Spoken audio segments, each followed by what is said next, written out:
Thank you so much sir. Rakesh Sinha ji विश्वविद्यालय में मेरे सीनियर रहे हैं। दो ध्रुवों पे हम दोनों खड़े रहते हैं, लेकिन संवाद उनकी एक खूबी है कि संवाद को विवाद में तब्दील नहीं होने देते हैं।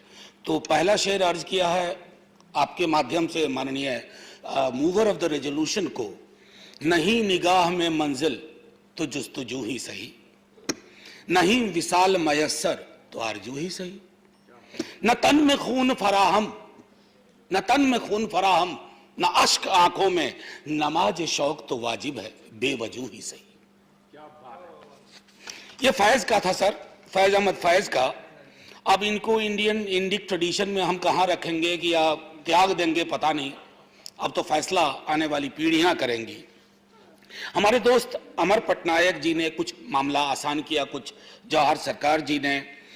देखिए सर, माननीय उपसभापति महोदय, बड़ा मुश्किल दौर है। मिथ हिस्ट्री बन जाता है और हिस्ट्री मिथ बन रहा है। मिथक और इतिहास का फर्क अगर आप मिटाने पे आमादा हैं तो बड़ी मुश्किल होगी। आज तालियां बजेंगी लेकिन कल वो हाथ ही नहीं होंगे ताली बजाने वाले। मैं ग्रैम्शी का जिक्र किया, एंटोनियो ग्रैम्शी मार्क्सिस्ट हैं सर, मार्क्सिस्ट थे, फासिज्म से लड़े।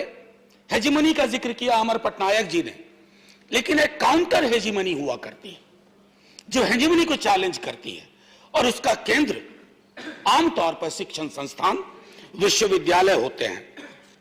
मैं समझता हूं कि मेरी आज की जो भी मेरा ऑब्जर्वेशन होगा वो उसी दृष्टिकोण से होगा कि काउंटर हेजिमनी का एक प्लेटफॉर्म तैयार किया जाए, जिसमें मैं फाइनली राकेश सिन्हा जी और तमाम पुरुषोत्तम जी वगैरह सबको इनवाइट करूंगा।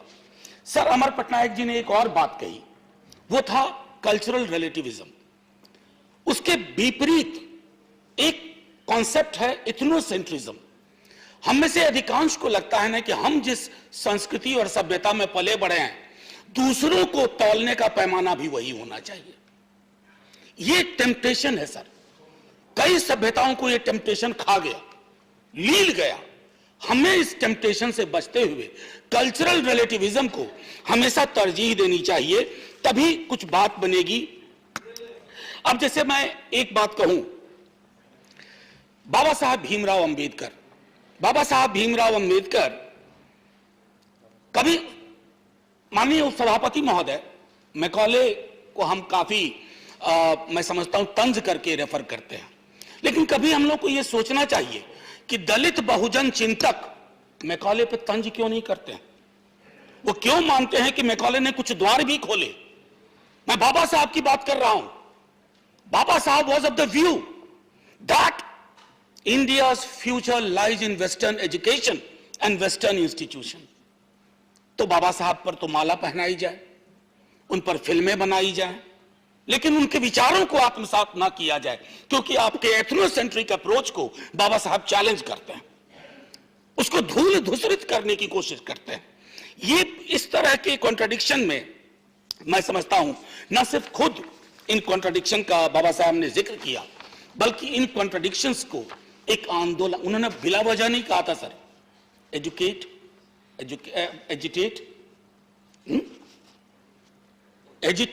and educate. Why? Because he knew the kind of education, जिस एक प्राचीन भारत का आप जिक्र कर रहे हैं सर, हर चीज जो प्राचीन होती है गोल्डन नहीं होती है। हम लोग सबको बताया गया कि Gupta period was the golden period of Indian history. जब फिर गौर से पढ़ा तो पता चला कि स्लेवरी तो वहीं आई थी, विमेन के स्टेटस में डिटोरिएशन वहीं हुआ। सो थ्रू यू सॉ, अगर इस सदन को, हम सबको कोई व्यवस्था बहाल करनी है ना, the golden period shall be in the future which we shall take, if not possible we shall snatch. इस नजरिए से मैं चाहता था कि एक बात रखूं सर। अतीत, अक्सर हम नॉस्टैल्जिया में जाते हैं। नॉस्टैल्जिया में कहते हैं कि प्राचीन काल में ऐसा था, प्राचीन काल में वैसा था। अब मैं जरा पेरियार को कोट करना चाहता हूं। उत्तर भारत में अभी भी बहुत कम लोग, सिवाय नाम के, उनकी रचनाओं को लोगों ने नहीं पढ़ा है। सर, ये एक किताब है सच्ची रामायण, ये बैन कर दी गई थी। उनकी कई और किताबें भी बैन हुई। तो बैन होने के बाद जब लोगों ने संघर्ष किया और तो पेरियार के बारे में इलाहाबाद उच्च न्यायालय ने क्या कहा, यह हम सबको जानना है। राकेश जी, मैं आपके समक्ष रखता हूं। हमें यह मानना संभव नहीं लग रहा है कि इसमें लिखी बातें आर्य लोगों के धर्म को अथवा धार्मिक विश्वासों को चोट पहुंचाएगी।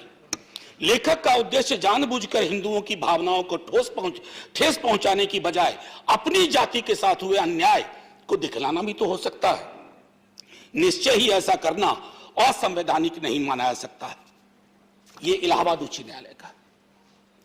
क्या पेरियार और मैकॉले को, पेरियार का क्या मानना था, क्या हमें उस पर नहीं देखना चाहिए? बाबा साहब का क्या मानना था? क्यों ऐसा होता है कि हमारी संकल्पना प्राचीन भारत की, जो हमारे तमिलनाडु के साथी भी कह रहे थे, शिवदासन भी कह रहे थे, हमारी संकल्पना उत्तर प्रदेश, मध्य प्रदेश, राजस्थान, ये जो काउ बेल्ट है, इसकी संकल्पना को ही हम प्राचीन भारत की संकल्पना मानेंगे तो कैसे होगा? एक भारत श्रेष्ठ भारत। एक भारत श्रेष्ठ भारत के लिए कश्मीर से कन्याकुमारी अगर आप कहते हैं भारत एक है, तो सांस्कृतिक विविधता और बहुलवाद के आधार पर बिना एथनोसेंट्रिक अप्रोच के हमें आगे बढ़ना होगा। सर 2 मिनट और लूंगा। आज आप बोलिए। जी सर। सर आज शुक्रवार है।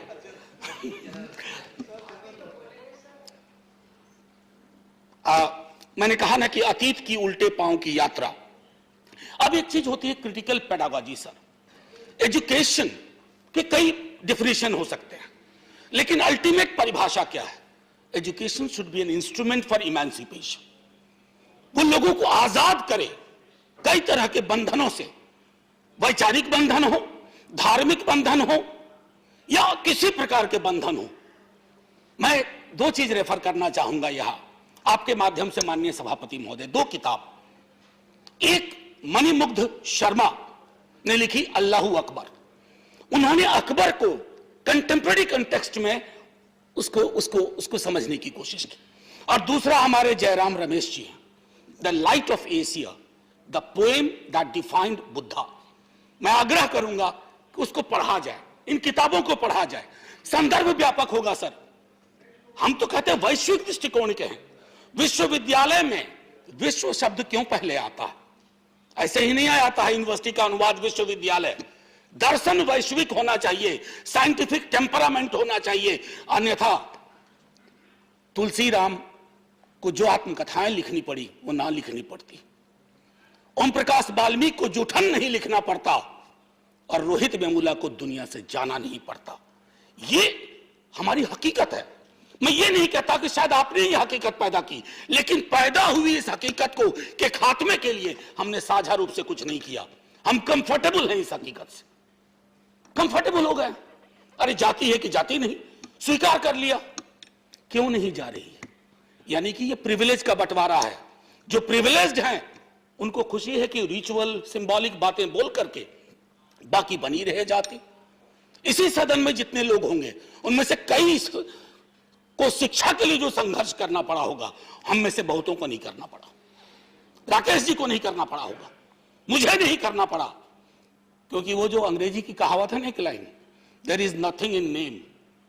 सर हम हिंदुस्तानी है, there is a lot in surname. नाम में नहीं है लेकिन सरनेम में सब कुछ है। सरनेम ही तय करता है कहां तक पहुंचोगे और कहां रोक दिए जाओगे। ये मैं कहना चाहता था। उसके लिए वैश्विक दृष्टिकोण, जैसे बाबा साहब अंबेडकर को आप माला पहनाएंगे, अप्रैल के महीने में कई आयोजन होंगे, ये नहीं सोचेंगे कि जॉन डुवी का क्या इन्फ्लुएंस था बाबा साहब पर। जॉन डुवी से बाबा साहब को अलग कर देंगे, कुछ हासिल नहीं होगा। फिर ये यूं ही बात हो गई ना कि मेरे दादा को एक हाथी था, हाथी मर गया, लेकिन मैं इस हाथी के सपने में आज भी कविताएं लिख रहा हूं ना। उस प्रवृत्ति से बचना होगा।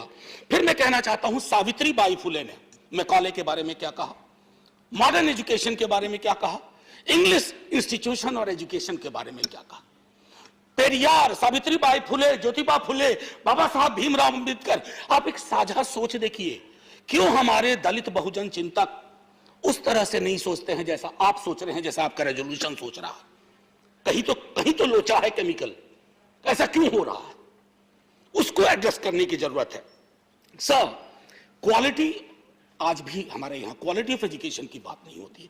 अक्सर हम आंकड़ों में देखते हैं कि इतना पेनिट्रेशन हुआ, इतना हुआ, ये नहीं देखते कि गुणवत्ता पे कितना काम हुआ, एक्सेस पे कितनी बात हो रही है। अभी कोरोना के दौरान डिजिटल एजुकेशन ने कैसे फिर से प्रिविलेज को और प्रिविलेज बनाया, बाकियों से सब कुछ छीन लिया। अभी बताऊं, रिसर्च की बात कर रहे हैं, एमफिल खत्म कर दिया गया सर, कोई आधार। न्यू एजुकेशन पॉलिसी आई, बहुत उसके गाने गाए जा रहे हैं, लेकिन मैं दुख के साथ कहता हूं सदन में न्यू एजुकेशन पॉलिसी पर चर्चा सर, दुख इसलिए कह रहा हूं माननीय सभापति जी, मैं आपके समक्ष इसलिए भी कह रहा हूं कि आप बहुत गंभीरता से सुनते हैं। दुख इसलिए होता है ना कि साल दर साल मुझसे पहले कई लोग बोल गए होंगे, पिछले सदन में, पिछले के पिछले में, लेकिन कुछ हमारी सामाजिक हकीकत है ना, वो जा नहीं रही है। और जब तक वो हकीकत नहीं जाएगी सर, मैं फिर से सर एक मिनट का टाइम लूंगा। मेरे साथ सर एक स्टूडेंट था, मैंने पहले भी सदन में कहा, बहुत ब्राइट स्टूडेंट था सर, 10वीं के हमसे हमेशा उसके अच्छे अंक आते थे, और वो 10वीं के बाद जब मैंने पता किया वो कहां गया सर, वो चाय की दुकान खोल के बैठ गया, क्योंकि फर्स्ट जनरेशन लर्नर था, परिवार में कोई नहीं था सर। मेरे माता पिता दोनों प्रोफेसर थे सर। संसाधन तय करते हैं, जाति तय करती है, सरनेम तय करता है ज्यादातर। ये इस हकीकत को हम सबको स्वीकार करेंगे ना, तो शायद आज नहीं तो कल हम इसका निदान खोज पाएंगे सर। प्राचीन विश्वविद्यालयों के बारे में आपकी चिंता मुझे बहुत अच्छी लगी, लेकिन प्राचीन के लिए आंसू बहाने से पहले जरा हम समकालीन विश्वविद्यालयों को भी देख लें। मैं अगर देखता हूं अपने ही बिहार को, उत्तर प्रदेश को, अलग अलग राज्यों को, वाइस चांसलर की अपॉइंटमेंट का तरीका, फिर मैं ये कह रहा हूं, ये मत कहिएगा कि आपकी आलोचना कर रहा हूं, वाइस चांसलर का अपॉइंटमेंट एक खैरात की तरह बंटता है। तो दिलचस्पी इस बात में नहीं है कि विश्वविद्यालय का विमर्श व्यापक हो, विश्वविद्यालय का अपना वाला कहां एडजस्ट हो जाए। ये जब तक परंपरा खत्म नहीं होगी, मैं समझता हूं दिक्कत रहेगी। अब एक फ्रेज मुझको बहुत अच्छा लगा, राकेश जी मैं बधाई देता हूं। राकेश जी मुस्कुराइए, आप इतना गंभीर क्यों हैं? विचारों का स्वराज सुनने में कितना अच्छा लगता है, सचमुच बहुत अच्छा लगता है। आजकल इन दिनों जितने भी स्लोगन्स आ रहे हैं वो सुनने में बहुत अच्छा लगता है, ध्वनि उसकी बहुत अच्छी लगती है, लेकिन सर ध्वनि को समझने के लिए उसके अंतर्निहित तत्वों को समझे। ये जो विचारों का स्वराज है, इसमें कौन कौन से विचार होंगे, इसमें इंक्लूजन एक्सक्लूजन क्राइटेरिया क्या होगा, कौन से विचार आपको प्रीतिकर लगेंगे, कौन से विचार अप्रीतिकर लगेंगे, कौन से विचार आप कहेंगे देशद्रोही है, ये देश के खिलाफ का विचार है, कौन सा विचार ऐसा है जो देशभक्त विचार है। क्योंकि हम तो यहां देख रहे हैं सर, एक कपड़ा भी जहां कंट्रोवर्सी बन जाए, जहां आपस में बाड़े खींच जाए, जहां तस्वीरें बदल जाएं। मैं समझता हूं गांधी को आपने कोट किया, गांधी जी का कई दफा प्रार्थना प्रवचन में उन्होंने कहा कि मैं अपने घर की दरवाजे खिड़कियों को बंद नहीं करना चाहता। एक मिनट, बस एक मिनट, घर के दरवाजे खिड़कियों को बंद नहीं करना चाहता।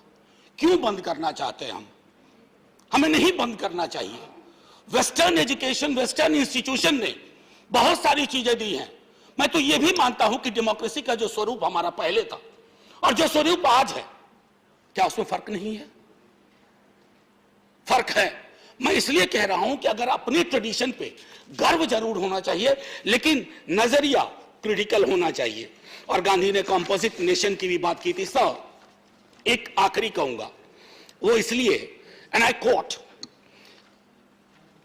The resolution ignores Western and Asian imaginings of national histories which have gone beyond the boundaries of the nation. हमने वेस्ट को कितना दिया है इसकी पड़ताल हो। हमने वेस्ट को बहुत दिया है, इसलिए एहसासे कमतरी में नहीं सोचना है माननीय उपसभापति महोदय।